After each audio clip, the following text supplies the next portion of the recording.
الدرس الثالث با سوال نمبر 2 کا خلاصہ۔ بدر کے قیدیوں کے بارے میں حضور اکرم صلی اللہ علیہ وسلم نے اپنے ساتھیوں سے مشورہ فرمایا کہ ان کے ساتھ کیا کیا جائے۔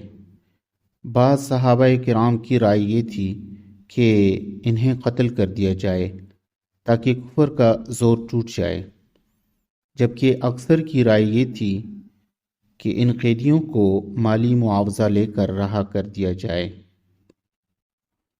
حضور اکرم صلی اللہ علیہ وسلم نے اکثریت کی رائے کو ترجیح دی اور اسی کے مطابق فیصلہ فرمایا۔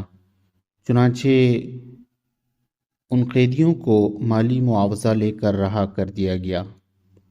اس پر اللہ تعالیٰ کی طرف سے تنبیہ ہوئی کہ ایسا نہیں کرنا چاہیے تھا، بلکہ انہیں قتل کر دیا جاتا تاکہ آئندہ یہ مسلمانوں کے لیے خطرہ نہ بن سکتے اور ان کے انجام سے دوسرے عبرت حاصل کرتے۔